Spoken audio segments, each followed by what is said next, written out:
অভাবে পড়লে মানুষ কি পরিমাণ জোগাড় সৃষ্টি করে।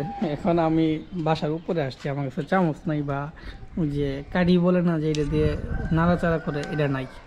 আমার কাছে বড় যেই তার ছিল, যেই তার দিয়ে এখন আমি এই কাঠি বানাইছি। এখন বিড়াল পালা যে কী পরিমাণ কষ্ট। কয়েকদিন আগে আমার এখান থেকে 8টা মোরগ খেয়েছে আমার বিড়ালের, ছোটো বাচ্চা যখন ছিল। তাই ভাবলাম এর আমি এত পরিমাণ মাংস এখন খাওয়াবো যাতে এর মাংসের প্রতি রুচি শেষ হয়ে যাবে। এখানে এই ডেগে আছে, এই বলে আছে, আর এইখানে বরফ ছড়তেছে। মানে এখানে প্রায় 10 থেকে 15 কেজির মতো মাংস। বাসার পাশে খামার ছিল, এখান থেকে নিয়ে আসছি।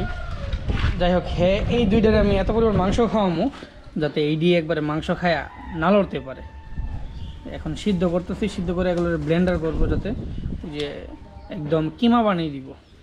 যখনই চাইবো তখনই দিমু, এতে খাইতে খাইতে আর না খা। আর যেহেতু মাংসাশী প্রাণী বিড়াল, একটু এরকম করবেই মাংস খাওয়ার জন্য, এটা স্বাভাবিক।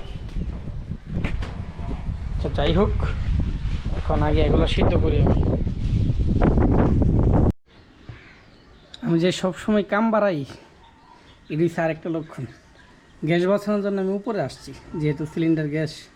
উপরে এসে এখন মাটির চুলায় আমি কাঠ দিয়ে আগুন ধরে মাংস সিদ্ধ করতেছি বিড়ালের জন্য। বাট এই ডেকচির মধ্যে কালো কালি ভরে যাচ্ছে।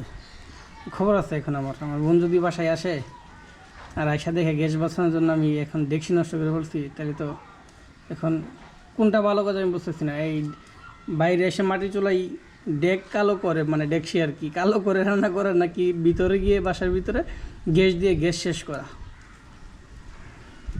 খবর আছে আমার।